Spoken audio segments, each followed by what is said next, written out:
Welcome back to another episode of NFT Catcher Podcast. We'd like to remind everybody that nothing on the show is meant as financial advice, and to please do your own research. Thank you, and enjoy the show. Now the subject is NFTs. They're known as non-fungible tokens, or NFTs. NFTs are exploding in popularity. This is a technology that will forever change the way people interact. So it is happening whether you understand it and like it or not. This phenomenon is moving. The digital. You have now joined Jenny from the blockchain and Michael Keene on the NFT Catcher Podcast. What's up, everybody? Welcome back to another episode of NFT Catcher Podcast, number 118. I am here with the main man, VGF. All of you probably know him. Hopefully you do. If not, Pixel Vault. Was it director of marketing, director of vibes? Did you change director of marketing, right? All kinds of stuff. Like that. Something like that. Yeah, depending on who you ask. Well, what's up, man? It's great to have you. I'm glad you came on. I'm glad you were open to coming on. You're one of the very few people that have been on twice. Well, thank you very much. Yeah, no, always happy to hop on, and very glad we could make it happen this week. Yeah, I'm excited. It's Sunday night, January 29th, and I got to say, Andy and I were just celebrating because our Philadelphia Eagles are headed to the Super Bowl for the second time in 5 years, which is really awesome. Yeah. And it's out here. That's right. That's right. I went to the last one in Minneapolis. Gotcha. And but I don't think I'm doing this one. I think we're gonna have some friends over to the house, celebrate it and relax, watch with the kids. Nice. Yeah, man. Very excited. And this other game's coming down to the wire is really good, Cincinnati KC. But speaking of the Eagles, because of this game today, I saw a bunch of NFT heads that I respect and like. I didn't know were Eagles fans. Roger Dickerman, Keyboard Monkey, Justin Mahler, and Killer Acid are all Eagles fans, which I think it's a really interesting crossover. The daily fantasy sports, interest into NFTs. I feel like the degen gambler side of NFTs definitely has an appeal on the daily fantasy sports side. Yeah, well, how about a website where you can bet in ETH? They don't have that, do they? It would have to be protocolized to where it couldn't be it would have to be decentralized front ends and stuff. So I think there are some that have dabbled down that road, but it's pretty it's in the realm of very strict gambling. Yeah, so they're you want to gamble with your crypto now? They're not gonna like that. Yeah. Theoretically, it's possible because I know Chainlink has an oracle for sports games. Okay, so whatever that means. Okay, whatever that means. But where you could have the on-chain data use smart contracts to activate the payouts. Oh wow. Okay, cool. Yeah, sports gambling's still illegal here in Florida. I can't go on DraftKings or anything like that. Which is interesting because they're in the NFT space too.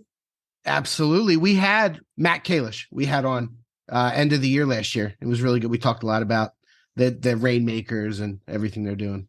We just had our collab with them for the Rainmaker cards a couple months ago. Okay. 2 months ago. Yeah, I might have missed that. But yeah, we had Chris Wall styled limited edition Rainmaker cards that were pretty cool. That's neat. Yeah, they definitely do some cool stuff. I have a bunch of them. I didn't play too much. I have a hard time keeping up on so many different things and playing the games. I can't keep up with it as it is. I know. I like watching good games, but I can't keep up follow it. And I'm in fantasy leagues. Andy and I are in a fantasy league together. There's all kinds of, there's a lot going on. So yeah, man, a lot happened in NFTs this week. Pretty crazy week. The good, the bad, the ugly. There was a lot going on. A little bit of everything. Yeah, a little bit of everything. We'll start with the good, the NessGraphics Open Edition. It's this whole new thing. Everyone's doing all these open editions. I even saw a bunch of artists announce it today. John Knopf announced this really cool looking one. But I mean, this was incredible. He sold in 1 hour. Was it even announced before it dropped, or was it just a little bit? So a little bit. Okay. So people knew it was coming. Yeah. I like that you started this with the good because I'm of the same opinion. There were definitely some people that are not of that same opinion. Okay. No, he's not putting a gun to anybody's head to buy it. If you don't want to buy it, don't buy it. It's, he's a great artist, and it's he puts his price out there. It's for 1 hour. And 6529 had a really good thread. I don't know if you read his thread. I think it was earlier this morning about open editions and timed editions. And it's almost like buying a poster from Amazon. It's like, you're getting a piece of that artist, but like, what you're getting a lot of times. Well, and I think where a lot of people, at least those that are frustrated with the open edition meta, is that there are so many quote unquote degens that are associating and like projecting future value onto these, burn and mint mechanics and things of that nature. Because like when I saw Ness, and a massive congrats to Ness, because I think if the only if the only fallout of this is that artists are winning, I think that's not the worst outcome in the world, right? Right. And I think where people are getting hung up is that there's a lot of these PFP flippers that are now speculating on art. And I to be honest, I think that it's great because it's driving more attention towards artists. Yep. But I can see where like there's a lot of that pushback, or we even saw with Jake the Degen when he did his, like, I think that's pushing it to the extreme where he had a 3-minute mint or whatever it was. Yep. And there was a lot of pushback on that one because he really played into the FOMO, and his price point was significantly higher. But it's really interesting to me because Grant Yoon kind of put out this what if he did an open edition for 70 ETH? Like if he only sold one, the market would probably value it, like say that's fair given his market price of his other one-of-one works. If he sold 2 or 3, is it then a cash grab? Like that's where, like, in my opinion, an artist puts a project out, puts an art piece out at a certain price. The market will decide how many of that piece that they want. Yep. And I think the only, like, where it gets kind of gray is when the artists feed into the FOMO speculation hype, especially around like these burn mechanics and stuff. But to me, like that's a benefit of participating in NFTs as an artist, is leveraging the technology to do things that you couldn't otherwise. Yeah. So it is a controversial topic. Yeah. Well, there always will be people that do things for the wrong reasons. I mean, we talk the people that are buying this are the same degens that were buying, sleepy donkeys for a year. You know what I mean? Like whatever it is, like it's you know what you're getting into, and we used to always say, bet the jockey. So pick the artists you really like that you think are going to do well and you think are doing it for the right reasons. I didn't get to throw out the numbers. He sold in 1 hour, 20,357 of them at 0.069 ETH, which totaled I calculated at 1,600. We're at 1,635 now. ETH, $2.25 million in 1 hour. That's just incredible. Absolutely wild. Yeah. And you got to give credit to Manifold, because what they've done, what Richard's done there, him and his team is revolutionary for the space and for artists that, they give them their own contract. Like they could have used to drop stuff on OpenSea, but it turns out that that's not really, I mean, I've said it time and again. I will say it one more time. I truly believe that the work that Richard and Manifold have done will, in retrospect, be some of the most important work in enabling artists and giving them that access and availability of tools to be more creative, more sovereign artists. Yep. And the team themselves, like they push it, the whole narrative of self-sovereignty of their own contracts. And I can't say enough good things about Manifold. I'm big fans of both Richard and the Manifold team. Same here. Yeah. And they keep building, they keep adding new stuff, and they're going to keep, really creative. And it's funny, like a website that easily allows artists to have their own smart contract without coding. Like it seems so common sense, but someone actually had to do it. Yeah. Well, and like the time and the place, like where the market was when because like for a very long time, 2 years ago, you had to have your own Solidity developer. You had to have your own back end, front end guy to do the website, or people were minting via Etherscan. And, even then, that's definitely a lot of friction to add into the equation. So Manifold has really flipped that game on its head. 1,000%. Yeah. Manifold's incredible. It's like, I know people just go on there and drop something just for fun. How did they make money on these? Like, so 2.25 million. Did they take a cut? It's a free tool. That's what I thought. That's what I thought.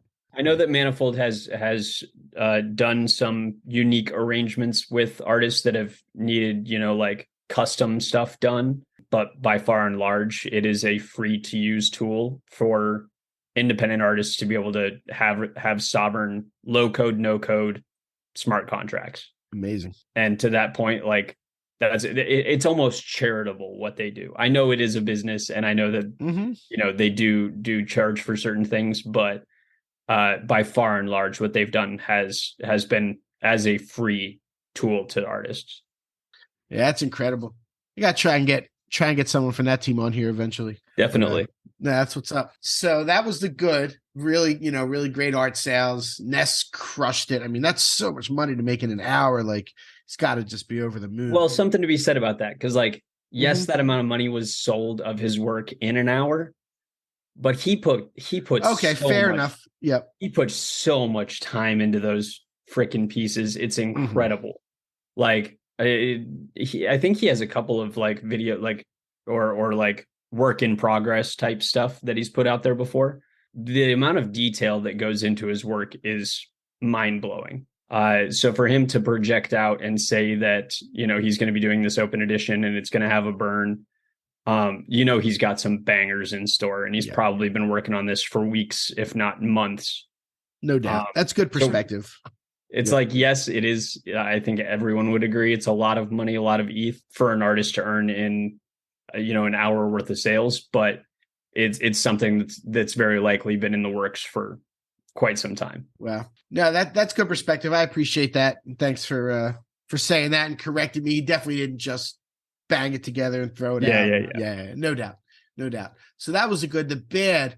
We had another major hack. It's getting worse, and people are getting hit all over the place. And this was one, so Kevin Rose, for people that don't know, lost 25 squiggles and a really major autoglyph, from what I understand. Yep. And some other stuff too. And he was on a 6529, like a fake mint page. Somehow he got directed to a fake mint page and connected with this wallet with everything. He said he was on the phone with somebody and they realized it like right away, and it was too late. They went to revoke.cash. So, not to pile on anybody, it is what it is. Like it's so, we talk about this a lot.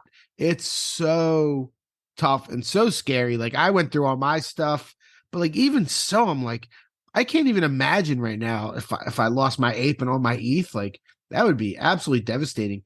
What happened to our friend Novo? I know he's your buddy as well. Yeah, that was horrible. And I think it just goes to show, like, even the most seasoned, like Kevin Rose is not a newbie by any means. Like, I know that he's his entrance to NFTs was pretty, public, but he's been in crypto and NFTs for a good while. This is not, somebody that's green. He told Gary V about punks, I think, didn't he? Isn't there's something to that story. I don't recall if it was specifically, but keep going. I didn't mean to cut you off. But yeah, I mean, all it takes is not putting the right speed bumps in front of your own way, or like, in this case, signing the wrong transaction from the wrong wallet. And I mean, it sucks, but like, I'm firmly in the camp of this all comes down to personal accountability and responsibility. It's almost not an if you get hacked, and I say that lightly. It's more so scammed because it's not a super secret code or hack here. It's social engineering. It's spear phishing. It's, like clicking or downloading something that you shouldn't on a device that is, probably not siloed from all of your other activity. So yeah, it is sad to see, but it is so easily avoidable, especially to the tune of, 25 squiggles, etc. Like, to have those in a wallet that you're signing transactions from is just I don't have money like that to where I can. No, it's that's a little bit sloppy for sure. It's a little bit. Yeah. To call it a vault when it's like, if you're signing transactions, listing things for sale, approving, it's not a vault, right? It's not a vault. Yeah. Yeah. So I heard you a bunch on Spaces this week, and really interesting hearing you talk about like wallet hygiene, revoke.cash. What are some safe? So I went to revoke.cash. I had an embarrassingly amount of things, I do have a vault, but I'm going to even ask you about that, getting that even more secure. But I had I had like 80 that I had to revoke from some back in 2021. Like weird projects that disappeared, like someone could steal their website. Like, I don't even know. So I revoked them all. They only it cost like 60 cents each. So it really wasn't bad. And you bang through them really fast. Revoke.cash has had an update since I've last used it. And you like literally can just bing, bing, bing, bing, bing, bing, bing. Yeah. And so you suggest people go to revoke.cash, revoke everything that has a permission, and then add permissions later if you need it. This is let's start on your hot wallet. So like I kind of break it down into like 3 tiers or like different verticals. Yep. Separating your crypto hardware from your non-crypto hardware. Basically that mitigates, you clicking or downloading a malicious file that could, be exploitive. So you have a laptop that you only do your crypto on. Everything else you do on multiple devices. It could be a phone, for argument's sake, that is exclusively used for that. But like Chromebooks are like $200. Yep. So for anyone that's like, for all the people that say, oh, you can go and, buy a hardware wallet, it's like, yes, you should absolutely do that. But I think for a lot of people, they would be better off using hot wallets on a separate device than they would signing a bunch of transactions from the same device on a hardware wallet. Like, once you sign with a hardware wallet, I think that all the time. Like, once you sign with your hardware wallet, you're vulnerable. Yeah. And so like, that's where I think it really gets down into the nitty gritty of behavior, and that we as the humans are always the weakest link. Because these social engineering kind of phishing scams are targeting us. It's not the hardware they're targeting. Like, they don't care what kind of wallet it's on. As soon as they get that approval, it's gone. So like putting more hurdles in your own way, and siloing your behavior as much as your hardware, because like you shouldn't be, use for sake of argument. And I'm going to speak in kind of broad generalities, but like, yes, you should absolutely use a hardware wallet. The only difference between hardware and software wallets is the generation and storage of the seed phrase. Like, if I go onto MetaMask on my browser right now and spin up a new wallet, it's like by default on my MacBook Pro, it's going to back that up to the iCloud. So there is a digital footprint of that seed phrase. For hardware, or like say you're using a Ledger Trezor, Grid Lattice Plus is the new one that I'm infatuated with.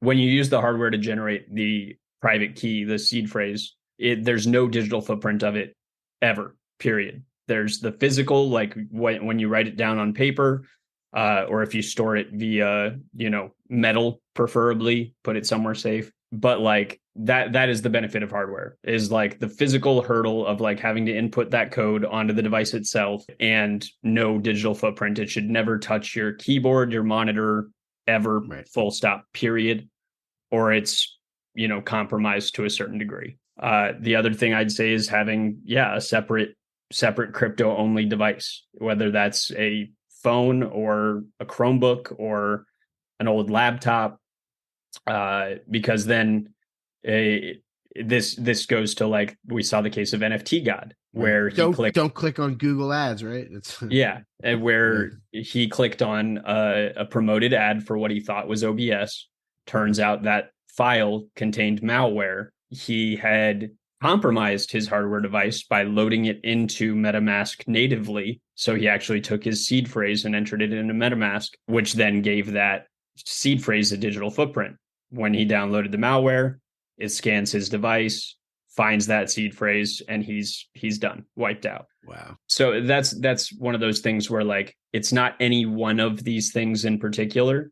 It's kind of cumulative, that like all of these things together limit your exposure, or if when you are exploited, mitigating the damage done. And the last one is siloing of your wallets. So like Kevin Rose having all of those squiggles in a single wallet. He just as easily could have used his hardware, spun up, 3, 5, 25 wallets to store all of these squiggles in. And short of his seed phrase being compromised, if he signed one of those permissions on any one of those wallets individually, he would have only lost what was in that wallet, rather than all of them. So let me ask you about setting that up, because I have my ledger and I'm pretty sure I set it up fine. And, there should be no digital footprint of it, whatever it is. But I also have a brand new one because I bought 2 when I originally bought it. And I was thinking of setting up another one. And I actually only have one wallet on this one. I would like to silo, like you say. So when you get a brand new one, you set it up. You don't go to their website because they offer you to go to their website, right? And do it there. So you can set it up via the hardware itself. You should use, like if you're using Ledger, you should use Ledger Live because it will. That is their website, right? So they have a tool that authenticates the hardware to ensure that it wasn't compromised. It's running the updated firmware, that there weren't any middleman attacks. Somebody didn't go to the store, peel it, load malware onto the device and wrap it back up. Yep. Because I bought this from a guy. He had the truck at the flea market and he was selling. No, I'm joking. Go ahead. Yeah. So that's the intention. Ledger has a closed ecosystem. So they don't publish their software. It's not open source. So I would recommend for Ledger in particular using Ledger Live to set it up, just to authenticate that, it's all kosher, it's all updated. But then you can go about getting your seed phrase. It all boils back down to the seed phrase. If you lose your seed phrase, if your seed phrase is compromised, it doesn't matter how many wallets you silo it into, it's gone. So this is where, to you saying you have a ledger, but you're setting up a new one, that's great. In that worst case, if one of your seed phrases were compromised, the other one, hopefully, is not. Right. So I would recommend not storing those seed phrases in the same place. For example, so if somebody comes into your house, breaks into your safe, gets your one seed phrase, your other one hopefully is still safe. Right. From there, I would suggest setting up multiple accounts under that seed phrase. So having parent and child accounts, because you can use the same seed phrase to spin up dozens of wallets. Right. Right. So that's where you can have multiple accounts underneath that same seed phrase. And you do that all on the little ledger, right? For Ledger, I forget. I'll have to be okay. I'll have to leave that one open to who knows the answer. Yeah, to I'm gonna try and figure that out, because I do want to. I want to fire up the new one, open up get a bunch, and then I guess I'll figure. Yeah, I'll be able to figure it out. And how do you get your wallet addresses and all that? Because it really is setting up those additional accounts that help with allowances, with your approvals and stuff of that nature. Because then worst case, you sign a malicious transaction, you grant allowance for a scammer to steal all of your stuff for free or sell it to themselves basically for free.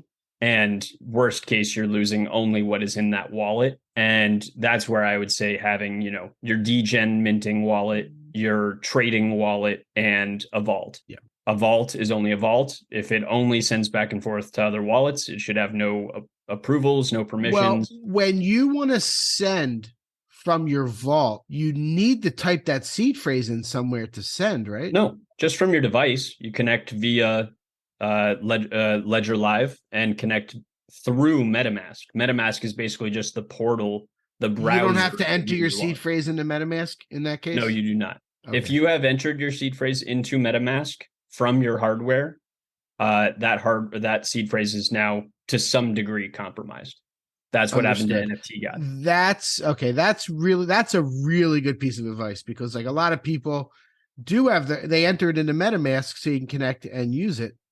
Well, so there's 2 ways to connect. You can do it like that. I wouldn't recommend it because it's defeating the purpose of the hardware. Totally. But essentially, you can go to MetaMask in your browser. Under the top right-hand corner, the little circle, there's Connect Hardware Wallet. And that's how you would go about connecting the physical device to your computer. Okay. So then you're just using MetaMask basically as a browser, a portal. Awesome. That's really good advice. I'm glad. I knew I'd get some good advice from you. I'm glad we chopped that up. I'm definitely going to set up a new one. My old one is probably fine, but you can never be too safe. Like I mean, just the people that are people are getting murdered out there. NFT guy got crushed. He was so strong about it and kept doing his thing. But like a lot of people, I think it was really hard on Novo. I know, like it'd be really hard on me, especially if it was. Yeah, I'm going to silo. I'm not one to talk. Like I know that I've been slacking in certain areas, and so like I just got a Grid Lattice Plus that I'm going through, and going to be like breaking my stuff out into even more wallets. Yeah. But it just security is one of those things that you can push to the nth degree. Nothing is ever 100% safe. So it's again not if but when you are compromised or scammed or exploited, mitigating the damage done. Yep. And the bifurcation of your wallets, using multiple accounts under the single seed phrase, using multiple hardware devices, multiple seed phrases, all of that goes a really long way. And then, your behavior, making sure that you're, saving your favorite websites so that you don't accidentally type it in wrong, or that you're not clicking and approving transactions that you don't understand, that you can't read. Yep. Those are all things that I think would go a long way towards people protecting their stuff. And granted, like there are like, do I think that this is all like reasonable for mass adoption? No, but it's the reality that we're in right now. Totally. And there's still, people playing with whether it's hundreds of dollars or millions of dollars worth of digital assets. These are the facts of reality as the space is currently. Yeah. So it's kind of like, if you want to best protect yourself for what's out there, this is what you got to do right now. And there are a lot of avenues that are being that are being worked on as to how the future might be better. I think wallet abstraction is one of the more interesting, which is basically leveraging EOA wallets as smart contracts, so that you can say, hey, this asset's been in my wallet for more than a month. I need an additional private key signature in order for it to leave my wallet. Or okay, I spent more than X amount on an NFT.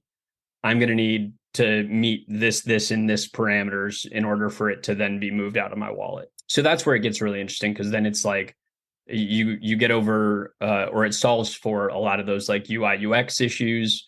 You can like put as many barriers in front of yourself as you want to try and make it more difficult for things to be moved out of your wallet without your intentional permission.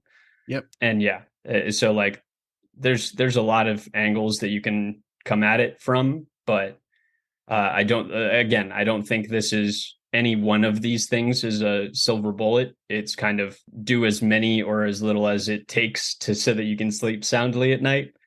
And maybe a couple extra, just because people get sloppy. I hear that. I learned a lot there. I really appreciate that. I always appreciate talking to you, especially about stuff like that. And definitely learned a lot about, really it's cool that you don't have to put your seed phrase. I realize that, because I was always worried about like even everything. And then you have these warm wallet things. What we did with DookeyDash, you still had to sign something.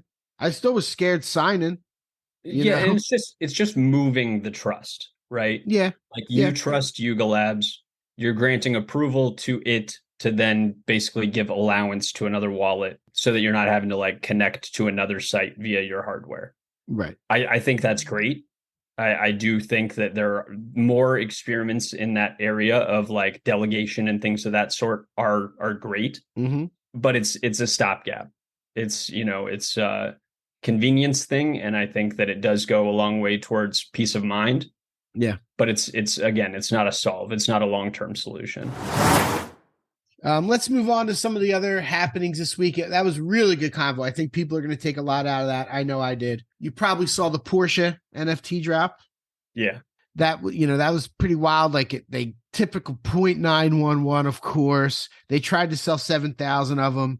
They got to like whatever it was, like 1,700, and then they hinted that they were going to close. That's actually kind of a lot like might as well like start high. If it doesn't work, close it out. You know what I mean? But like every time you start doing a drop, people buy it. And then if it's not selling, they're like, stop the mint now, stop the mint now. You know, that's what they want. And then all of a sudden it went crazy and it's up to like whatever, 2 ETH, even probably more than that. It got like 2.5. But that seemed a little bit manipulated. If you're so like, I thought that was really interesting because a lot of people were projecting that it was a cash grab. Yeah. And I don't know who was working on it. I don't know anyone from the Porsche team or their Web3 team or who is advising or consulting on it. I have very limited information. Yep. But of all companies, like, and I've been a huge proponent for this, I'm waiting for it to happen. Companies and you know, organizations of that scale can be the ones to provide absolute ridiculous opportunity or utility to a mint like this. So like, I don't know what their plans were or what their, you know, intended utility is. For all I know, like it's worth thousands of dollars worth of like an entry to a party or like backstage to, you know, a race at Nürburgring, like, you know, like you don't know. So there will be one of these, you know, Web2 companies that comes in and is like, I'm going to leverage this to build our Web3 brand and just provide way more opportunity, just writing it off as a market. Blow it out of the park. Yeah, exactly. Yeah. And they say the right things. Yeah, so we don't know. Like, obviously, all we see is 0.91 mint. Right. And it sounds like a lot, especially given where the market was at the time. I think that that's reasonable. Like, yeah, 0.911 when, you know, ETH's 1,500, like that's not cheap for anybody. But that's probably also not their target demographic. Like if you think that, you're probably not who they were targeting.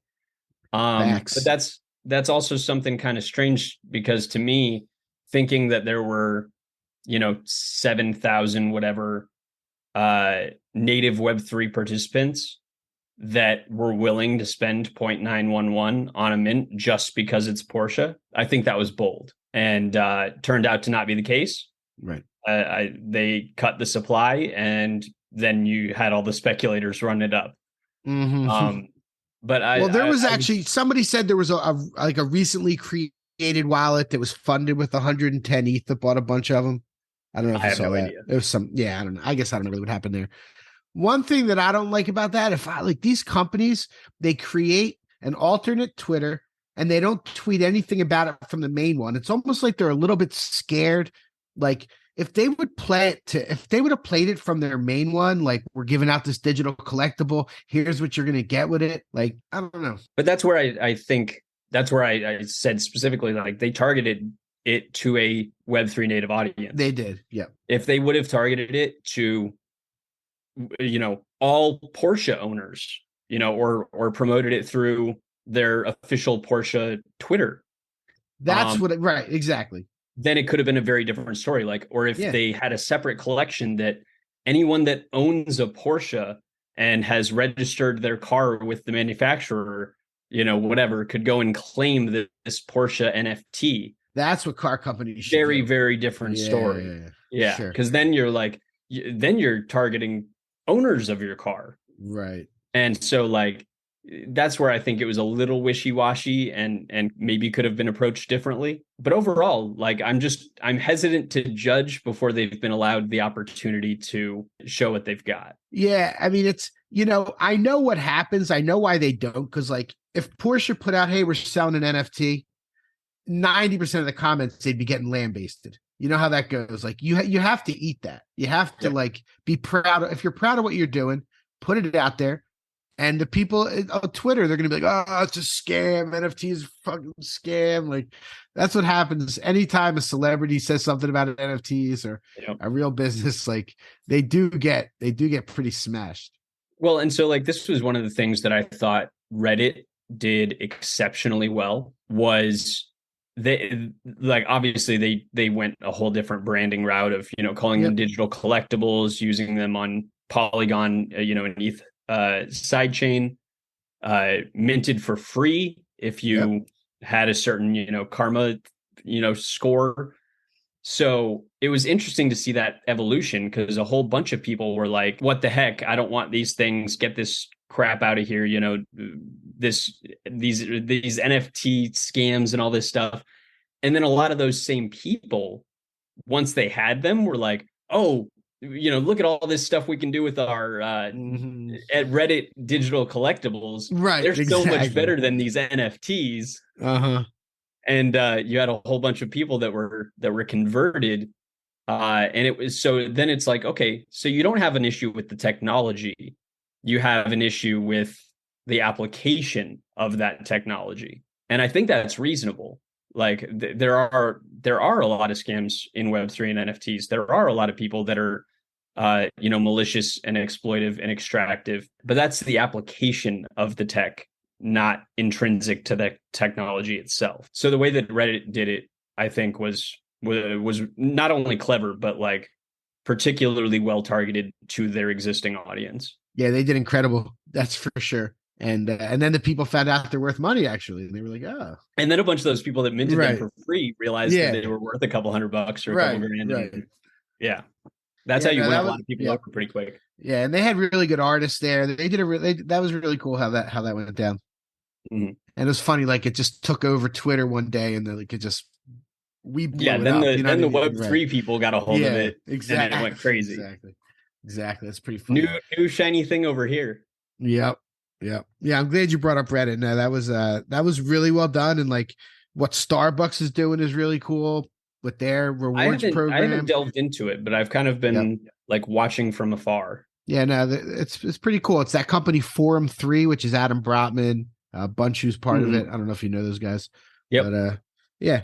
No, they that's bringing a whole new layer into like using Web3 for data analytics and like loyalty reward type stuff. Yeah, loyalty rewards is a great application for all that, and rewarding people. Yeah, absolutely. Yeah, and so like incentivizing behavior, I think is something that we're going to see a lot of opportunity, and a lot of where some of these like massive companies are going to be able to find a lot of value in going blockchain backed and leveraging Web3. Yeah, man. So what happened else? Gordon Garner from Bored Ape Yacht Club put out an announcement, and he's actually taking a leave of absence from Yuga. He got not a great prognosis from his doctor. I guess he said congenital heart failure, and he needs to rest, and he's going to stay on as a consultant. He got a lot of love from the community, the Bored Ape Yacht Club people. He's the face, once he was doxxed, and he does even a podcast. He'll probably have to stop doing that. Definitely feel bad for him. I don't think I think Yuga's in good hands. They have a new CEO coming on and all that, but sending out much love to Gordon. I was sad to hear that. Yeah. Just on a human being level, to hear somebody is going through something like that is never something that's, glad to hear. But for the conversation around it was really interesting, because there were a bunch of people wondering like, oh, is this bearish for Yuga, or is this, is one of the founders taking a step back, stepping away, a negative indicator for, the company, for the collection. And ultimately, like it's a business, and I get that that a lot of us have assets from this company, but I think that of all companies that are exceptionally well positioned to have somebody like Gordon to be able to take a step back, it's Yuga. Like they've spent the last 12-18 months scaling massively, bringing on a lot of extremely capable talent. Like you said, bringing in a new CEO, former Blizzard, to help kind of spearhead the gaming initiative. So I think that ultimately, like, I hope he's well. I hope he takes care of himself and is able to recover. But like, life's short. Like there's so many of us that over the last couple of years have spent such ridiculous time, energy, attention in this space. He's probably not alone. There's probably a lot of people that don't share that they're going through health issues or things of that sort. And I know, like, it was a little bit of a wake up call for me, because I haven't been, the best about watching what I'm eating or being, the most active and things like that. Yeah, same. So it was definitely a little bit of a wake up call for me in kind of needing to get my own butt in gear and not just trying to be here for a good time, but also a long time. Yeah, that's a good way. That's a good takeaway from it. Yeah, definitely. Hopefully the next thing we hear in, a year or whatever, I'm ready to come back or whatever it is. But yeah, or we'll see him at much love or something, Yeah, exactly. We'll see how that goes down. And then speaking of Yuga, DookeyDash, have you been playing it all? I have not. No. I've watched a good bit. Yeah. I credit them for putting out, a pretty polished game for what it is. I don't think it's a game that's intended to, be long lasting or, I don't think it's so much fun that if it weren't tied to Yuga, that it would be everyone's, go-to game, but it's fit for what it is, which is, a time limited skill-based mint. It's an experiment.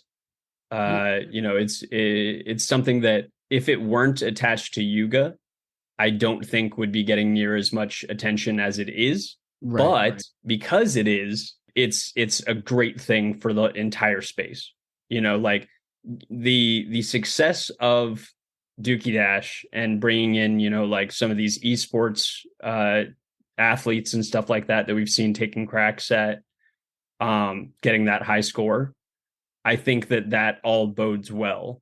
So it's one of those, like, I'm rooting for Yuga too, even though I have no Yuga exposure. Them doing well is a good indicator for the space. It certainly is. I'm actually playing a decent amount. I only have a tier 3. I don't have a tier 4, so I'm a little bit of a handicap. It's not. Yeah, no, I should say it's nice to have a tier 3. But I scored 150,000 is my high so far. It's not crazy, but I've never played any video game. The only video game I've played since college in the last 20 years is Tetris. I really like Tetris, and I'm actually pretty good at it. Do you want to delegate me your pass, and I'll see if I can crack it? Yeah, I would do that if you wanted to. I'll give you a shot at it. If we I still haven't played it. If that's easy to work, I'll let you get a shot at it for sure. I'm not a mouse and keyboard guy traditionally. I'm a controller guy, but I feel like I feel like I'm plenty well capable of taking a good crack at it. I'd sink a few hours into it. No, I'd love that. Actually, let's work that out in the next few days. I think that's actually a really good idea. If it's easy enough to do it, let's do it. I have 6 monitors here. I had a problem with my mouse at first. It kept leaving the screen, and I'd be like far, and then my guy would just shoot up into the wall. I'd be like, but I enjoy it. I've been having fun playing it. I have like this like pipe dream of a perfect run where I'm gonna hit like 1,000,000 points or something, but it hasn't happened yet. Like Mongrel, who recently just set that high score, 800,000, right? Yeah, which. Viewing some of these other high score runs, like that's nuts. Because once it gets faster and faster. Yeah. Once they get past that like 5-ish minute mark, whatever, like it is ridiculously, fast. Yeah. And so like you're almost entirely reliant on, muscle memory and like that kind of flow state and being just in the zone at that point. It's all just muscle memory and reaction time. Yeah. So like, but that's where it comes down to, like, these are real athletes. Yes. No, they're real pro gamers. Yeah, for sure. Yeah. And so for those that, were taking kind of an amateurish crack at, going for these high scores, I think it was maybe a little naive to think that somebody, in this case, an Fortnite pro would come in and take a crack at it. So yeah, I'm really excited having like come from the video game streaming side of things to see some of these guys, getting some good attention in Web3. And obviously they were paying enough attention to be interested in coming over and taking a crack at it. There's probably $1 million in that key. Yeah. I mean, we don't know what it is yet. Right. Well, there's the one, whatever it is, it's a 1-on-1 Yuga asset, So I wouldn't be surprised to see 500 plus ETH bids the second that's minted. Right. Wow. That's wild. Yeah. No, that's fun. You saw there was an exploit found? Orangey. Yeah. Right. Yeah. No, it was it was was I didn't recognize who it was. Orangey got the other high score before Mongrel beat it. It was I want to give him credit. Yeah. I don't remember the name. I should have given him credit, wrote it down also. And I'll let you look when I talk. They said they found an exploit where they're just like running through obstacles and the obstacles don't kill them. And then somebody from Yuga, it might have even been Gordon a few days ago, tweeted out, we're watching everything. Like if we see any sketchy activity, it's going to be a 0 score. Well, so that's the thing, right? Is they are individually auditing the results. So that's where like not only do you have to Cygar. Okay. OXCYGAAR. Thank you for looking that up. Yeah. So I thought it was interesting because Yuga in this case is auditing all of the high scores to ensure that, they're legit runs. To some degree, I think that's great because sure enough, you will have people like anytime there's money involved, you're going to have people trying to, exploit it or find a way to take advantage of the system, game the system kind of thing. So I think that's great. Where I think that it's interesting is what if they find something that they think is sketchy and there's, somebody contests that it's a legit run and they're kicked off the leaderboard. So it's not a perfect solution. I do think it's good that they are auditing in this case. But I think that we do need a solve for more distributed authentication of legit runs. I know that there is a few proposed solutions to that problem. One of which I know is going to be talked about quite a bit here in the next month or so. But a community validated score system I think would be very impactful in something like a skill-based mint. Yeah, well, that's pretty wild, and we'll definitely talk in the next couple of days if you want to play around for a little while. I'd love to let you bang on it. It's a fun game, for what it is. I haven't played a lot of games, but it's fun for me. Yeah, definitely gets frustrated when I hit something or make a bad move. Sometimes I click and it doesn't dash. I get real pissed. I'm like, how could that happen? But, I'm down to give it a try. Cool, that's what's up. Doodles 2 is going to be on Flow. That's kind of interesting. They're trying to connect with the masses.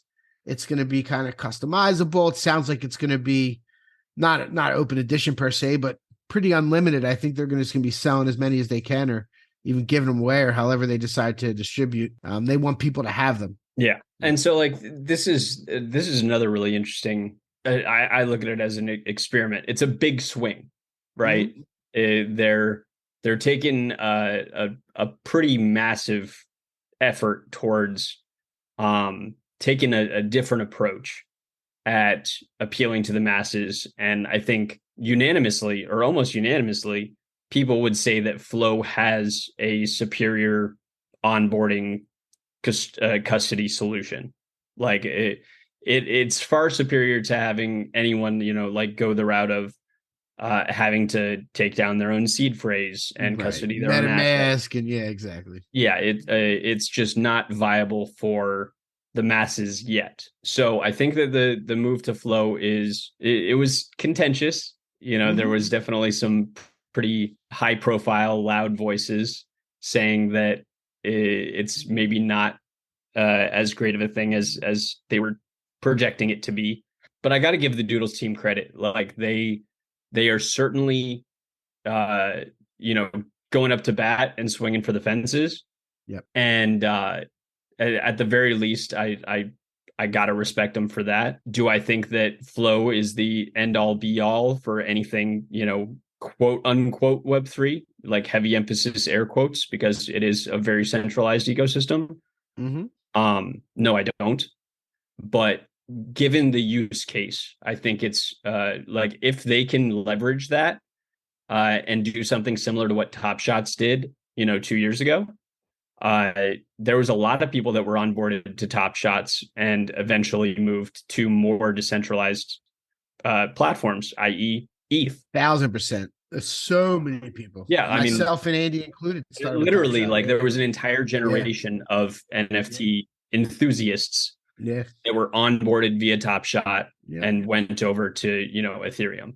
So if Doodles can do something similar to where like it gets people's beaks wet, and kind of tickles that interest and that intrigue to where people go deeper down the rabbit hole, I think it's great. I have my one Doodle. I'm excited. Oh, cool. That's what's up. But yeah, I'm cautiously optimistic. I heard their CEO Julian on Rug Radio, GM with Rug Radio, whatever they call it, GM Web 3, this week. And, he talked all kinds of stuff. Like, he's obviously a good speaker and said all different things they're doing, music and animation. They bought that animation studio just a few days ago. News. Yeah, that was big news. That was big news for sure. And he made a really good analogy about what they're doing with respect to the flow move. Do you know that Italian restaurant in Harlem called Rao's, RAOS? I don't think so. It's a famous place. It's like 100 years old. You have to like be grandfathered a table or be like super famous to get in there. But they also sell their sauce in grocery stores. So he said like having the original Doodle is like having a table, being able to get into the restaurant. You're always going to be, top of the food chain, number one. But, everybody else can have a taste. You can go to the grocery store and buy a little thing. That's the Doodles too. Gotcha. I thought that was a really good analogy. It kind of and I think that's where maybe we're just still so early in NFTs to where it seems like Doodles is coming out of left field with this one. But I just think it's different avenues, right? Yep. I think that for a lot of people that were naysayers or detractors of this move, they were like, okay, how does this pump my bags? Or like, how does them buying a studio pump my bags? Right. 1000%. They're like, yeah, give me an ETH NFT that I could sell. Right. Yeah.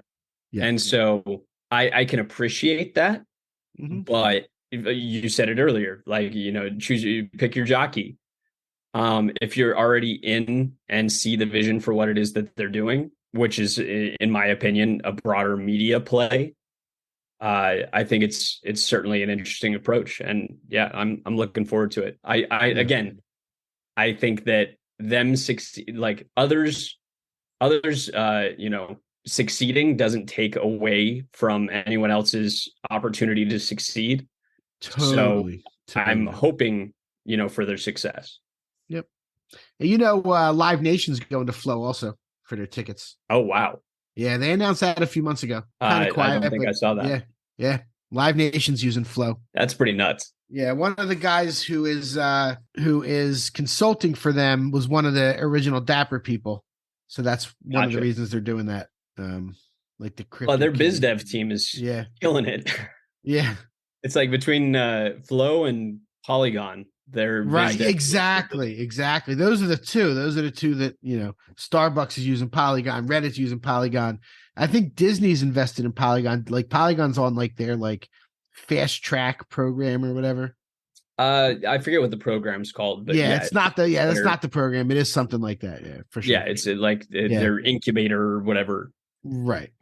Yeah, Polygon and Flow are the two that can between like the like core Polygon team, Fwiz coming from YouTube and taking over Polygon Studios, like all of the gaming initiatives that they have going on, extremely bullish on Polygon.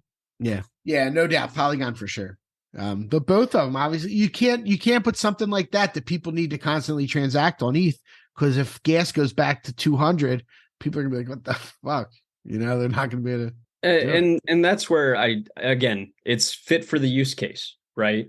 Right. We see a lot of these ETH-L2s, these side chains that are, coming up with different proposed solutions to like the scalability, obviously ETH for security kind of problems, but it's all all back to the blockchain trilemma. And they're all trying to take their different shots at solving for that scalability component. But I think it's more, fit for the use case and finding the solution that works right for the problem. I don't think that we're going to, see one blockchain to rule them all. The future is most definitely multi-chain. And I think that there are certainly chains that are better than others for certain things. Yeah. But, fit for the use case. Totally. And I had this set up for the end, but it actually fits in right now. Did you see California is going to be digitizing their car titles? They're testing the Tezos blockchain right now. Yeah. And they're going to, yeah. I'm not sure how I feel about it, but like, it's cool. Yeah. Like I have a lot of art on Tez. Yeah, I know you do. We talked about that last time. You collect a lot on Tez. I have a little bit. You've always been But like, so here's the thing for me. I'm not particularly bullish on Tezos as a blockchain. Mm-hmm. I'm extremely bullish on the creators and the creator economy that has been built on Tezos. Yep. So I can't speak to the DeFi aspects of Tezos or like the Tezos Foundation, any of that. I'm not well educated enough. Remember that dude that used to always be on Clubhouse? What was that guy's name? Kevin. Remember that guy? He was always like. I wasn't going to go there, but yes, yeah. But I do have a lot of art on Tez because I like the creators there, and it's definitely more approachable in price point compared to a lot of similar work, even from the same artists on ETH. Yeah, I was going to say that a lot of the artists that people know, we had on Mumbot and Pop Wonder last week, and both of them do stuff on Tezos, like, for cheaper than it is on ETH. There's definitely a lot of really good artists. Well, and it's definitely pros cons, right? Like, we've seen that there's definitely a premium paid on ETH for that liquidity and the reflexivity of the market. Like when shit pops off on ETH, like it really can pop off. There's not the volume, liquidity, or market right now on Tezos to have that same kind of market reactions. So pros and cons, but at the same time, I've used this analogy a bunch, but like I look at it like my casino money. Yeah. To where like if I have enough fun to justify the expense, it's worth it to me.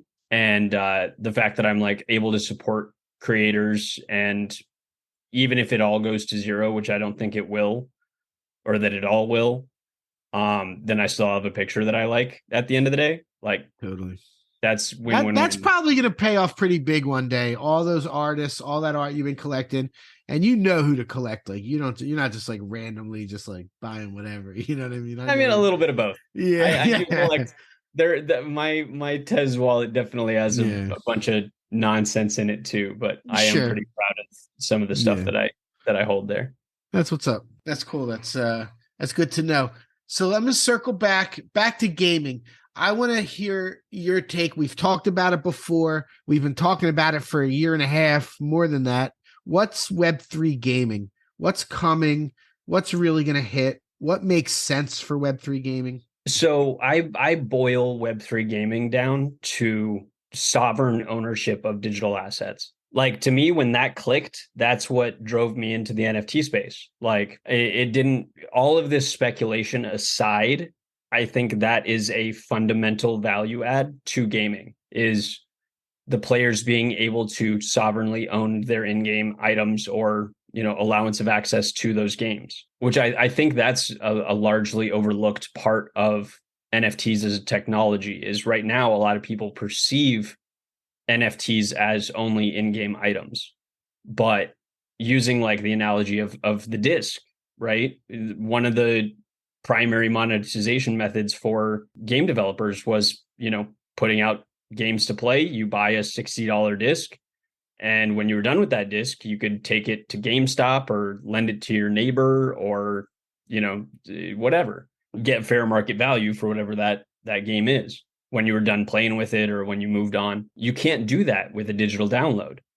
And one thing that like NFTs as a token gating mechanism could allow is that you could have that monetization method and enable allowance of access to playing the game with an NFT, and they could then sell that on the free and open market for whatever the fair market value of that game is.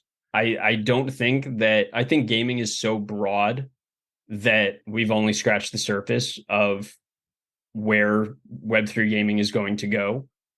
I do think that over the next, call it 12, 24 months, we're going to see a ridiculous amount of content and games that have been in development for the last, 2 years or so, that are going to come out and shake up the market quite a bit. But I think it's both top down and bottom up. Like there's going to be some of these indie studios that put out great content that, are, you've heard all the buzzwords, right? You've heard play to earn, play to, P2E, free to own, all of the acronyms. It's all just marketing. It's all just, having you buy into their marketing buzz of the day. Yep. But I don't think it's one size fits all. There's some, game developers that are going to take the approach of like, hey, you buy this single NFT for $50, $60, $100, and that's your lifetime access to the game. There's going to be some that are entirely free. Gabe and Daigaku are kind of popularizing this. Just come in, mint a free NFT, factory NFT model. They'll, print more, and the more that the game is played, the more desirable those underlying assets may be. I don't think that, that's necessarily it might be the solution that works for them, but I don't think it's the only solution. I look at, games like Fortnite, CSGO, Roblox, as some of these economies that are like ripe for being blockchain backed. Totally. Where, they basically have real money marketplaces already. It's just that the assets are essentially leased by these players, gate kept by their accounts, and the players don't have the ability to transact with them, sovereignly outside of that ecosystem. So it's going to be a really interesting, couple of years. But whether it's Epic Games or Activision Blizzard or Rockstar or one of these massive developers that pivot to developing a blockchain-backed economy, I'm somewhat holding my breath. We know that there are entities like Microsoft and others that are exploring blockchain technology. So I do think it is coming. But in the meantime, there's probably going to be, a good handful of indie developed games that not these AAA caliber $100 million budget, titles, but, a couple scrappy developers that put a fun game together that pops off. Yeah, I'm interested to see what that does. I've been waiting. I bought a bunch of those Gala games. I bought their token a while back. Crashed on me like everything else, but it's been coming back a little bit. Yeah, no, I'm really interested to see that. My son is 6 years old. He plays Fortnite. He's always asking me to buy skins, and I'm trying not to do it. And if he did own them, sure, I would let him buy some, but not just to give them money. It's one of those things where I look at how much money I've spent on Fortnite, Apex, some of these other games where I have no recourse. I'm literally just buying a flex. Right. Right. I can't move it. I can't sell it. I can't if I stop playing the game, it's just sunk cost. And the ability to be, to say, hey, I'm done playing this game, or one of those skins goes on to be, hyper desirable and rare sometime in the future. It would be a clear value add to be able to resell that on the open market. And I think a lot of people, felt that way about some of their Overwatch skins, their CSGO skins, some of that stuff, where it would have been really nice to, be able to do that. But the kind of developer, publisher, consumer relationship just isn't there right now. Yeah. And so until we, build from the bottom up and hit that inflection point where consumers start demanding sovereign ownership of their digital assets from some of these larger studios, I don't think we'll, have that overnight success. So I think it's more realistic to think that we might be surprised. Who knows? Maybe one of these big companies will come out and drop something unexpected. But in the meantime, there are a lot of really good work being done, native to Web3. Yeah, they probably make so much money as it is. They're just like, let's not. They don't have the incentive. Yeah, exactly. Let's not. If it ain't broken, don't fix it. But that's where. So I talked about the developer, publisher, consumer relationship. Publishers, as it stands, whether it be Steam or Apple for the iPhone, take a 20 to 30% haircut off of almost all revenue. That's the distribution. You're paying for the ability to get in front of more eyeballs. Yep. And I don't know what the actual stats are. I should probably look it up. But like a absolutely ridiculous few companies control like 80 to 90% of all revenue in gaming. Indie studios, far and large, are not successful.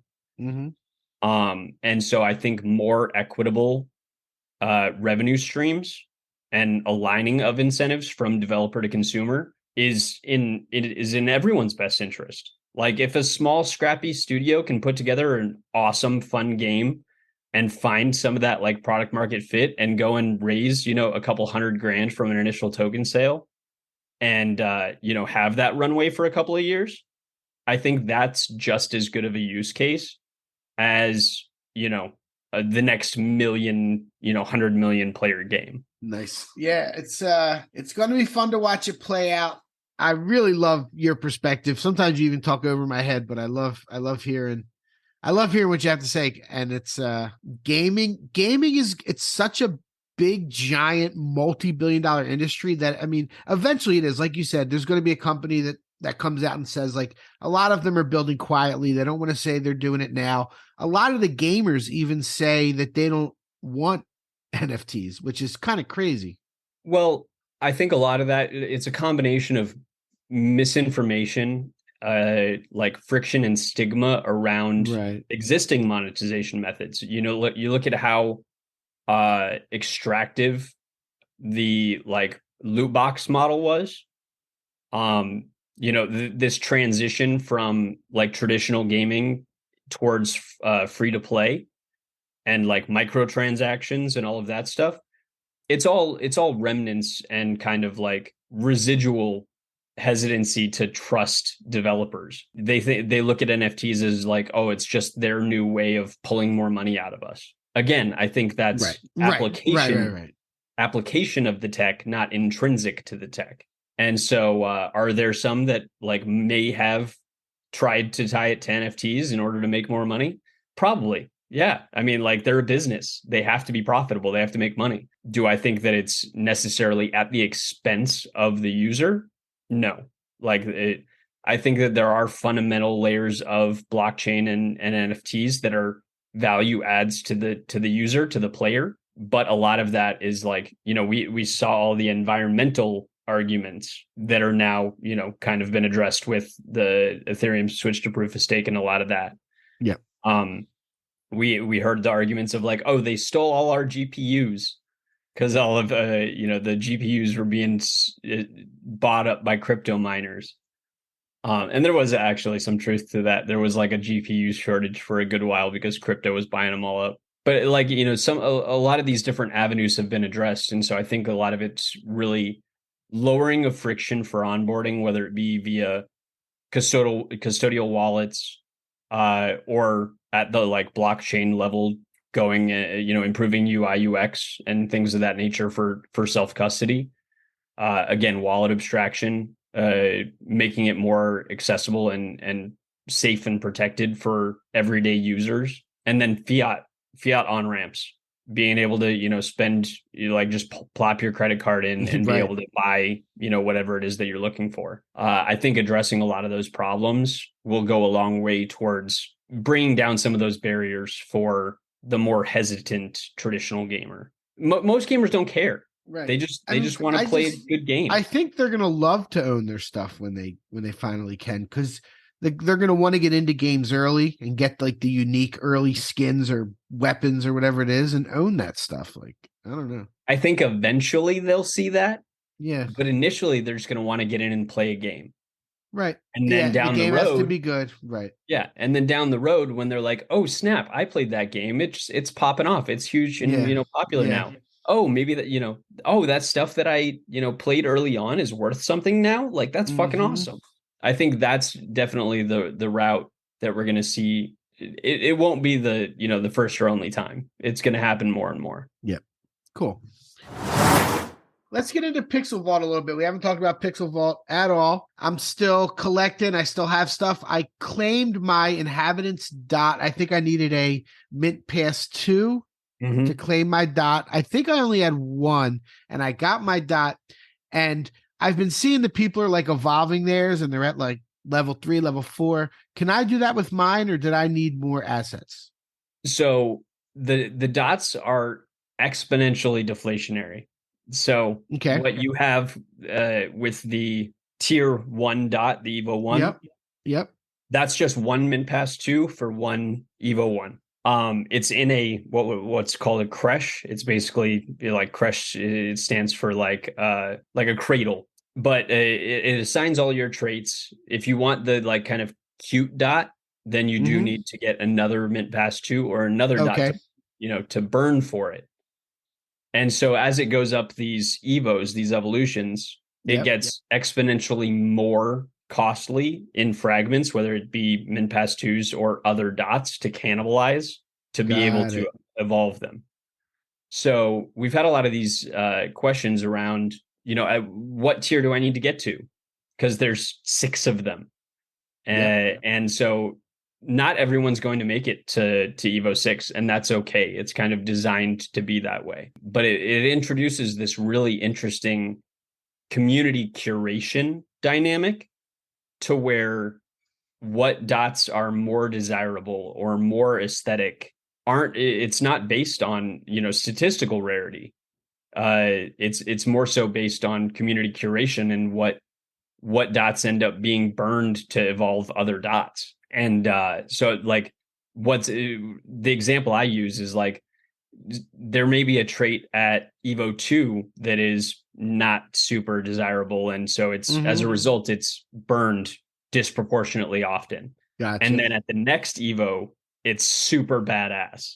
So now all of a sudden something that was intrinsically more rare because people were burning it more often is all of a sudden really hype and really cool. Or something that because it was less desirable and was burned more frequently is then more rare. Does the very virtue of it being more rare then make it more desirable? So it's got this really interesting kind of push-pull dynamic. And ultimately the holders of the collection, the users will decide what the final rarity looks like. Wow, there's so much going on with them. And so are you only up to Evolution 3 now? Is that where it's at? Who did all the art? So Odious is the creative director. We are working with an independent studio doing the polished art for the dots. I don't know that's been made public, so I hesitant to say, but they are an incredible partner, and they've been extremely, extremely great at just providing like just super high caliber work. But yeah, Odious gets a lot of credit for the creative direction. Inhabitants is kind of his baby. But a special shout out to the studio. Again, I hesitate to say because I don't want to right. Put something out there. I don't want to speak out of turn there. I hear that. But they are. There's a lot going on with these. They are really cool. I actually really like my one. So I see there's 2,400 threes at this point out of 15,000. That's pretty neat. That's pretty neat, man. It's been a lot of fun. And, every 2 weeks or so, we have a community event for them. Every 4 weeks or so is when the new evolutions come out. Cool. So next month we'll have Evo 4. And, in I think it's this upcoming week, we'll be having the anomaly events, which are kind of the fun, ultra rare aesthetic upgrades. Oh, wow. And those are all done live on chain via Chainlink VRF. So it's kind of like a cool interim incentive to upgrade to the highest available tier at the time. But yeah, aside from that, Punk's comics kind of been chugging along. We got Punk's 4 kind of in the wings. For those that haven't, maybe followed along, there was an interesting kind of burn dynamic that was introduced for Punk's 4, 5, and 6, projecting out, for the rest of the year, that requires burning of Punk's 2 and 3. So an interesting kind of deflationary mechanism there, just providing, more content. Ultimately, it is, an IP And so we need to keep telling stories, but this was a really interesting way for us to do that without introducing more tokens. And on the inhabitants side, the 3v3 brawler game, we've got a announcement coming in the coming weeks regarding the protocol that we've been incubating, which is particularly exciting. It's essentially the protocol that is the layers underneath the brawler game. The brawler is kind of like a flagship title to kind of showcase what this protocol is capable of. And when that light paper drops, I think it's going to be a very interesting topic of discussion. That's coming soon? In the next few weeks. Yeah. Wow, that's exciting. Before the end of February, I think is kind of when it's been promised. So in the next 3 to 4 weeks. You guys always have so much going on. And one of my original favorite NFTs, the Founders DAO, I just looked it up right now, not financial advice, but 0.2198. I might even snag a couple more. The Founders DAO has been like cranking, which okay. So the Founders DAO was originally set up as a burn for Punk's Comic #1. Right. It's since had its own official entity set up, and it's gotten an executive committee, kind of a steering committee. Like multi-sig signers have been turned over, and the communications committee established. So massive kudos to the team that's been working over there. I am a Founders DAO token holder as well, so I've kind of been staying on top of it. But they've been putting in a lot of good work. They recently sold a couple of apes and mutants, got a good amount of ETH, and have leveraged that back into the inhabitants ecosystem in anticipation of the brawler. So massive shout out to the Founders DAO. The executive team, the communications team, the multi-sig signers have all been putting in some really, really good work. That's wild. I gotta pay more attention. And I know there's a really good chat in the Pixel Vault Discord that's like token gated for the Founders DAO. And I used to go in there all the time. I haven't been in there as much. I'll probably shoot in there tomorrow when we release the podcast and say what's up. And you should. We chatted. Yeah, I will. I'll definitely come say what's up. I'm honestly probably gonna snag 1 or 2 more. So what is still in the vault? Have they sold a bunch of stuff, or is that kind of the only sale they've had? I think that's about all they've sold to date. Yeah. There's still some ridiculously, exceptional one-of-one art. There's still a Lost Robbie. They still get the first of all, just about every mint from Pixel Vault. So yeah, like there's a one-of-one Hackatow, one-of-one Robbie Trevino, one-of-one Killer Acid, the Lost Robbie, which I think recently there was one that sold for over 100 ETH. So they still have quite the vault. And as of recently, they did sell a couple of Yuga assets and leveraged that into buying, I think it was 100 mint passes and inhabitant generative identities as kind of a play on Pixel Vault. So yeah, they're sitting on a little bit of a war chest there. Yeah. I mean, if you do the math, there's 5,900 of them at 0.219. That's about 1,150 ETH or so. So it's almost, it's pretty cool. I mean, even if you break it down to like liquidation value, it's right. It's a pretty good opportunity. But to me, the Founders DAO is definitely more so the networking and the connections, because I mean, even to this day, it's just been a ridiculously active chat, a lot of exceptional traders and stuff like that. Kind of like people talk about alpha chats a lot and stuff like that, but the Founders DAO has always kind of been my home group. And there's just some ridiculous talent that's come to call the Founders DAO home. I need to be in there more for sure. I've been a proud Founders DAO holder since they came out, whatever it is, a long time ago, but I haven't been very active in there. I need to be. It's a good, it's a good group. And cool. with what all the progress that they've been making, as far as the executive committee, the communications committee, they've done a lot of improvements on getting delegation. and stuff like that. So like there's a lot of interest in movement, some good proposals that have come and gone past and been ratified. So they're putting in some good work. Shout out to Founders DAO. Yeah, shout out to Founders DAO. That's what's up. Anything else you want to say about Pixel Vault? What's going on, or anything like that, or you kind of got you? I'll have more to share in the coming weeks, so we might have to revisit or have a. We might have to. We might have to. Yeah, I see you on Spaces all the time now with Economist and. Up in there so we definitely took a little bit of a step back. In 2022, we're definitely making a very large effort towards being more vocal and active, or at least in the public eye, in 2023. And I think that people have seen it already thus far this year, just in January. Yeah, I've definitely seen it. I've definitely noticed. So, yeah, I'm really looking forward to it because it's now a very outward facing part of my job is being more active, in addition to being something that like personally I've been interested in pursuing again. So yeah, cool. For Pixel Vault, we've got a lot coming with, the auto brawler. I believe we have another update that should be going live probably near the time that this is being published.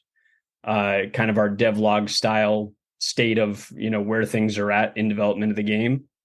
And then, the protocol light paper is going to be very interesting to follow. Cool. It enables all sorts of things that, we talked on gaming earlier, like talking about the developer publisher consumer relationship and things of that sort, and how gamers can have access to incentivization of active participation and skill-based gaming. It's going to be fun. Cool. That's what's up. Now, Pixel Vault, you guys have been building and doing all kinds of crazy stuff. I know the whole market kind of did its thing, but you guys are still cranking through it and putting out new stuff. And I was happy when I got my dot. I really liked the one I got. And it's there's a lot going on, obviously.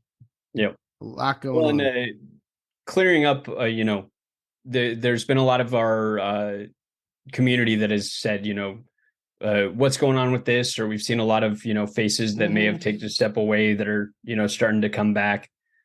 So that's been really exciting, but clarifying our messaging, really focusing in on our core IPs of Punk's Comic and Inhabitants is really a big focus for 2023. So laying out the framework. In 2022, we did a lot of time laying out the infrastructure, kind of building the pipes underneath to enable us to go and build all this cool stuff. But 2023 is going to be a lot of execution, a lot more kind of communication and marketing to help clarify what it is that all this stuff does and what you can do with it. So I'm particularly excited for that because even us just talking about it on this show, it's a good opportunity to help not only reconnect with those that are existing holders that may have taken a step away, but introduce some new faces to the cool stuff we've been doing. That's what's up. It's hard, man. Everyone's trying to figure out these Web3 businesses, and you guys got so big so fast. I don't know what people were expecting. You know what I mean? But that's good to see. I'm excited for what's coming. Pixel Vault's going to be a name that's going to, be around for a long time. People are going to know it. Well, and maybe kind of a little bit of a tangent, but one of the things that I've kind of observed in NFTs is that a lot of teams focus on the IP, developing of, their stories, whether they're, focusing on, the IP of their own collection or enabling their collectors to monetize their own IP. I think one of the things that Pixel Vault has gotten credit for is its technical prowess, that our development and, QA and operations teams are like second to none.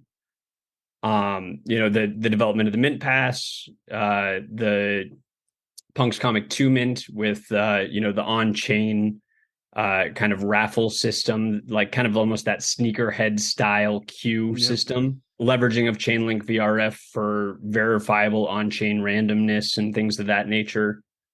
I think, the implementation that we're going to see with the 3v3 Inhabitants Brawler is going to be kind of the next showcase of Pixel Vault's technical prowess. Nice. Well, that's what's up. Let's this is probably going to be our longest episode ever, which is really cool. It's awesome chatting up with you. You are a wealth of knowledge, man. Like you just whatever I bring up. But so let's see. There's a couple more things on the list before I will let you go. Let's run through them. So we talked about the good, we talked about the bad, the ugly. Well, we don't need to talk about it too much, but you saw the Twitter drama Friday night with the Twitter Spaces host, the very popular with Shilling Villain and Bart. I think I know what you're talking about. Yeah. We don't need to get into that too much.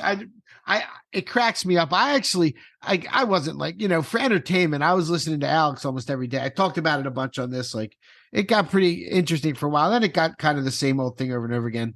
And, but if for anyone that didn't know, that dude Bark's girlfriend put out a thread and talked about all kinds of stuff. And then it got this whole drama. There was like everybody that in the NFT space was in the space on Friday night listening. And then they went to one with the girlfriend. I'll put this out there because I'm not a huge fan of either of these gentlemen, these personalities. The way that they carry themselves or have carried themselves in the past, controversy for sake of controversy, or like reality TV style. That's what it is. It's like Jerry Springer. Yeah. And to be fair, like, as engaging of content that may be, it's not my cup of tea.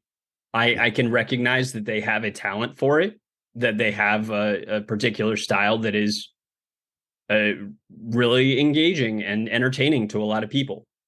It's not for me.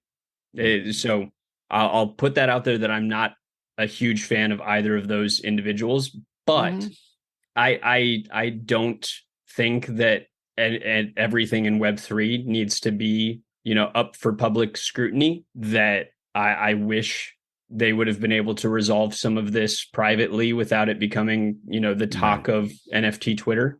Yeah. And I really just hope, for all involved, that they're able to come to some resolution of this and move on with their lives. I recognize that, having read the thread, that there were some people that were hurt, like really hurt, that there was, some circumstances of like people moving around the world and leaving behind family members, girlfriends, wives, etc. I don't know the specifics, but like the fact that I even know that much, I think that right. You know what I mean? They went to Taiwan to be with that dude Machi Big Brother, who everybody's called out as a scammer. Like, honestly, like I didn't find them very genuine when the questions were being asked. I think that they were trying, like, I don't think that they were being very truthful. I don't know. Like it rubbed me the wrong way very much. And they're still going to try and sell something to everybody eventually. Yeah. I'm not. And I'm sure that is the case.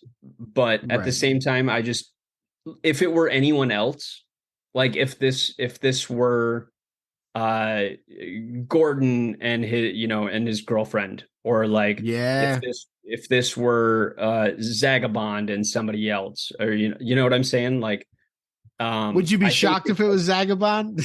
I maybe a bad example. Bad example.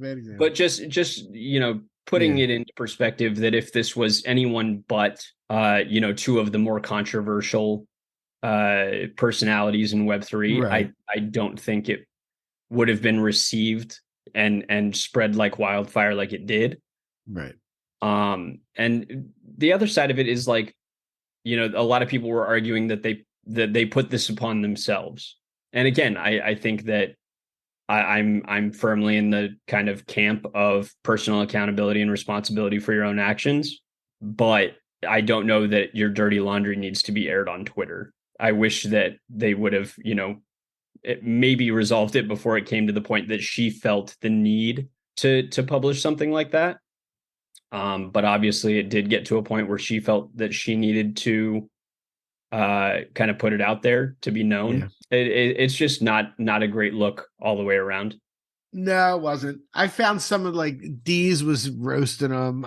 The 2021 people do not like that crowd so much. the question mark crowd. I think that what they did in their very quick rise to notoriety, in the farming of engagement, in kind of these super aggressive, loud spaces, there was some flair to it, and it was kind of one of those like train wrecks that you can't take your eyes off of. That's what it was. That's exactly what it was. The whole thing, that Shill and Villain's whole thing has been a train wreck that you can't take your eyes off. That's kind of what it's been. And But I definitely got into it. I was listening. I would almost argue every that day. it was designed that way. Yeah, it was. Of course it was. He's not a naive individual. Like, he knows what he's doing. Totally. So yeah, it's the controversy and the drama was sad to see. I hope for everyone involved that they're able to move on, come to some sort of resolution and kind of put it behind them. But it definitely wasn't a good look for the space. No, it wasn't. That's why I called it the ugly. I think we should move on as well, because that's even a crappy topic, but it was interesting. I wanted to hear your take and notable, whatever it was. Yeah, it was notable. It was notable for the week. I got two more things to talk about. You remember my buddy Af from Clubhouse? He was one of the hosts with me a lot of times early on. Yeah, he was actually the one that brought me to Clubhouse. We were doing the VV thing on Facebook, and he was like, let's do a Clubhouse room. He's been working for like the last 6 months or so with this Sportslcon Lion Club. You heard of that at all or no? I don't know. It's a little bit niche. Yeah. So I don't know how, I think they've been around since 2021. He's been working for 6 months. He's always telling me, asking me, they give out, tickets to people that are holders. If they have a bunch of holders in Boston, they'll buy, Patriots tickets and raffle them off, F1, different things. And it's just, I actually bought one today because the price is really low. It's 0.01. Like, you get it really cheap. And he's a good dude. And they're just always giving out tickets to games to people. And like, that's their thing.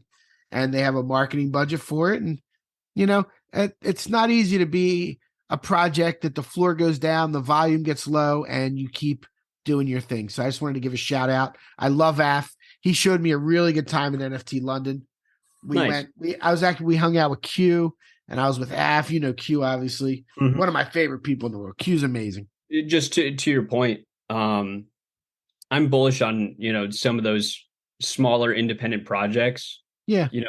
That just keep working. That are sticking around. They might not have, the attention or the volume, currently, but have well-intentioned, hardworking people at the helm. That's what it is. And I think as people continue to see, and this is with like a big asterisk, like, as long as they have, the right team and enough runway and the ability to keep executing. Yeah. Obviously, a lot of businesses fail, but I think, we're still so early in the space that we've seen a lot of that churn already. Whether it be from, hyped, successful, quote unquote, successful mints, or not, some of those projects that are able to just hang on and survive. I'm very curious to see, whether or not we'll see a resurgence of some of these projects that have maybe gone by the wayside as far as attention or volume goes, but they just continue to put out good work. Yeah. Some of them might even end up getting bought by other projects. Like, there might be some consolidation there for people that are still merger and acquisition season. Right. We talked about that. We had NFT Bark on Steve a couple weeks ago, and we talked a lot about that. Like, that's going to happen. I mean, we've seen a couple NFT projects change hands, and it's absolutely going to happen. If people knew some of the projects that, like, I've heard getting shop around, I think really? People would be very surprised. Really interesting.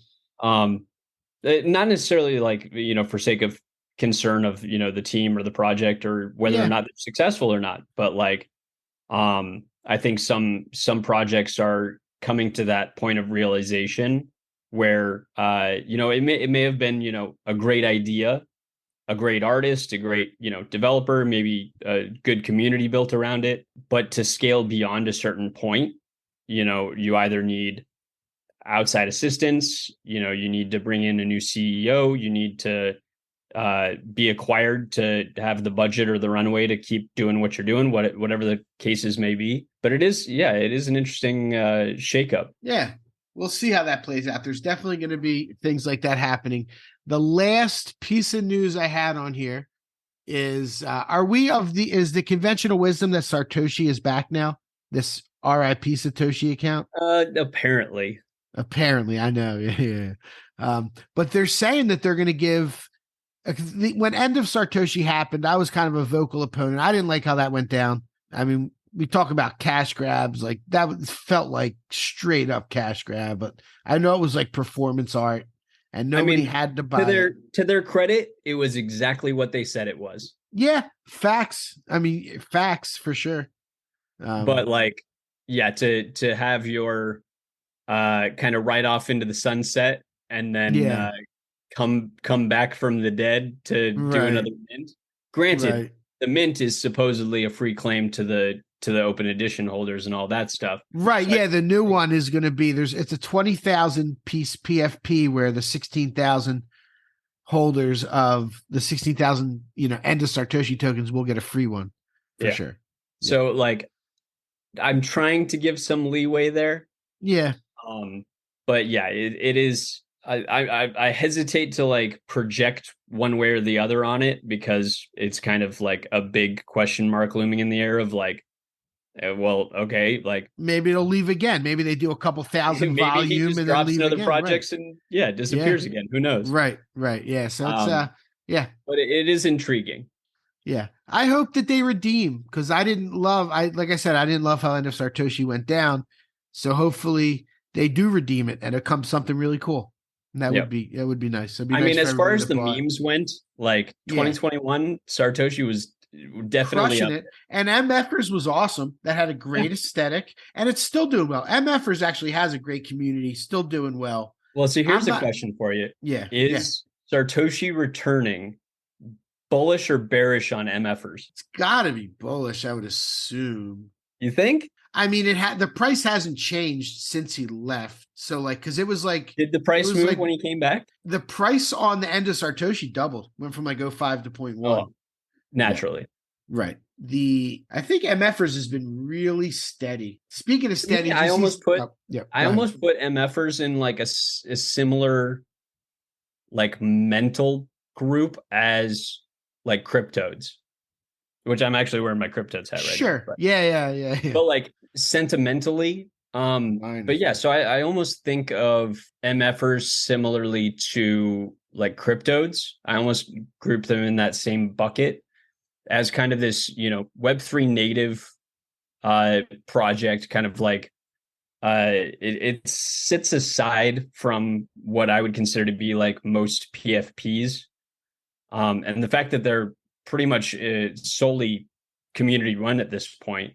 It's like zero expectations, zero promises, just the community and vibes. But yeah, I do look on them fondly. Nice. Yeah, I like MFers. I had a bunch. I was in and out of that for a while. I'm only seeing 180 days of floor price on dgens.finance, and he left in June of last year. So that was like 7 months ago. So I'm not quite seeing it, but it's been pretty steady. It was, it was 1.2 for a long time, dipped up and down a little bit. It's at like 1.3 now, but it doesn't look like the price moved since he came back. And if anything, it actually came down a little bit. I think it probably, it looks like, he probably announced he probably came back right around the new year, and it went from like 1.3 to 1.5, and now it's back at like 1.3. So it did have a little pump, and yeah. So that is that. We're going to go over to top 10 volume NFT sales for the last week real quick. That's how we typically end the show. It's been a pleasure to have you, man, as always. But let's see what we got going on over here, and then we can finish it up. Why is it not giving me the 7 days? 7 days. Okay.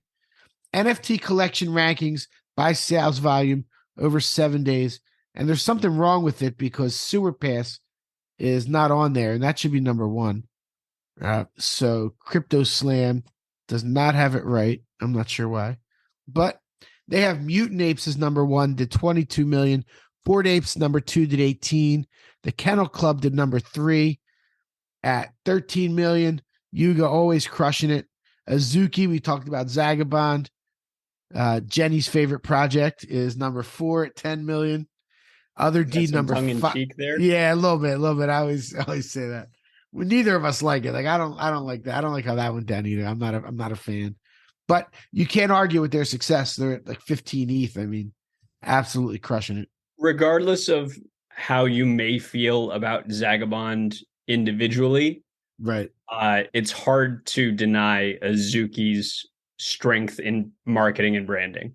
Yeah, like they have been exceptional in their presentation. And yeah, I mean, like aside from him and his past. Right. It's been phenomenally well executed. And they're like the OG anime project too, right? That's kind of I wouldn't say OG, but like certainly the one that brought it to a whole nother echelon. Okay. Fair enough. So Rare's number 6 is pretty much always in the top 10 now. They do, we talked about DraftKings Rainmakers. They do kind of the same thing with like football around the world. Which is cool because I think that flies under the radar for a lot of people. Yeah. No, it does, and they're always up on there. D Gods is number 7. Art Blocks is number 8. That has a lot to do with the friendship bracelets that have been popping off. Mutant Hounds number 9. I didn't realize they were up so high. I'm surprised to still see them up there. Yeah, I know. Yep. And I wonder, is that volume based on the floor dropping and people trying to exit? And people just get rid of it, I know. And the team still collects revenue. Yeah, I know for sure. I don't know. And Beans is number 10. Another one that's really good, a kid called Beast. I haven't talked about that. That's number 11. That's a pretty cool project. I've thought about. I haven't followed it much, to be honest. There's so much going on. It's hard to follow. But yeah, man. So I love you, dude. It's always good. It's always good chatting. I appreciate you coming on. It definitely won't be the last time. We'll definitely get together in real life. Yeah, of course, man. Anytime something's happening and you want to shout out, or you just want to, if you want me to even mention something or whatever it is. Anything else you want to shout out before we go? Any artists that like you think need some attention? Anything you think's really cool happening? You can feel free to. I always like to give people a chance. Yeah, I put you on the spot. Me on the spot, right? I put you on the spot. Yep. Yeah. So like, I've been collecting. Like, let me just pull up my wallet real quick. Yeah. Bongdo doing some really cool like 3D glitch art type work. 500, who their Twitter go by like I think it's 500 arts. Do some like really, really cool, almost abstract kind of sketches and paintings. Picked up a couple of their pieces recently that I'm a big fan of. Yeah, we follow each other, actually. I got to take oh yeah, super cool. I got to take a better look. Julian Gilliam, Logic, the homie. Of course. He had his open edition that dropped a couple weeks back. He just dropped Act 2 not too long ago. His whole style and his messaging and everything, and just a fucking badass dude. Yeah, he's awesome. I still have 8 plugs. Oh, the OG plugs. Yeah. I have my one that I'm sitting on waiting to see. I actually know. I checked the contract. I know when it turns 1 year old. Oh, really? Or when it turns to 100%. I said 1 year. Yeah. It's not actually just a year, but yeah.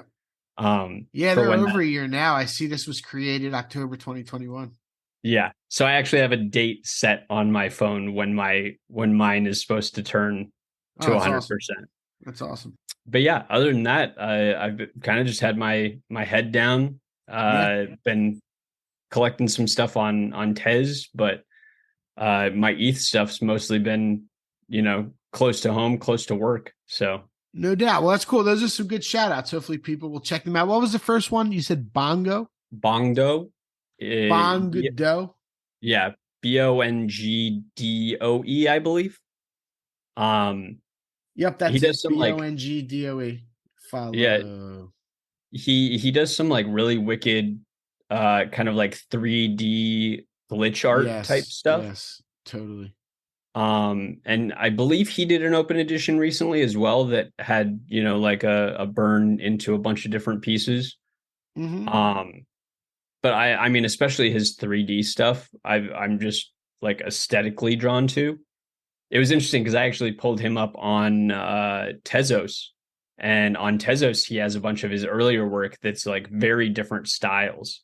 So it was really interesting to kind of see the evolution of like some of his earlier work and like color palettes and stuff, and seeing the transition towards some of this more like dark glitch art type style. But I mean, I can see why he's popped off recently. Like it undeniably like killer work, whether or not it's, to your taste or not. Those are some good suggestions. I just followed Bongdo. I was following 500. That's awesome.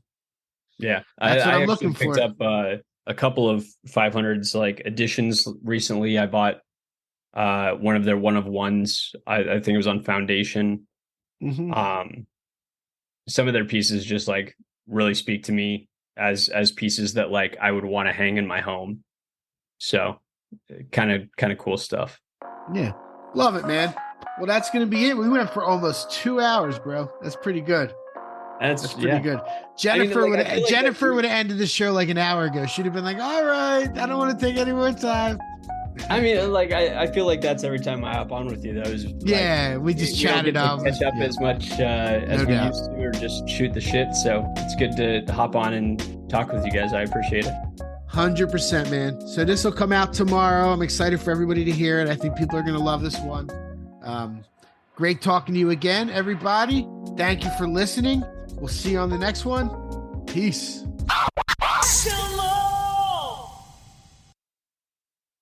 Thank you for tuning in to the NFT Catcher Podcast. We hope you enjoyed today's episode and learned something new about the exciting world of NFTs. If you enjoyed today's episode, please take a moment to subscribe to our podcast on Apple, Spotify, or wherever you listen to your podcasts. And if you really love what you're hearing, please leave us a rating and review on your favorite platform. If you want to stay up to date with the latest news and insights from the NFT space, be sure to follow us on all the socials at NFT Catcher Pod. You can follow Jennifer at Jennifer_pseudo and Michael at NFTicket. I'm your producer, Andy, and I'm at AJC254. Our theme song's by It's Just Los. We always appreciate your feedback and support, which helps us reach more people and bring you informative and engaging content about NFTs. We look forward to bringing you more great NFT content in future episodes. Thanks for listening. Peace.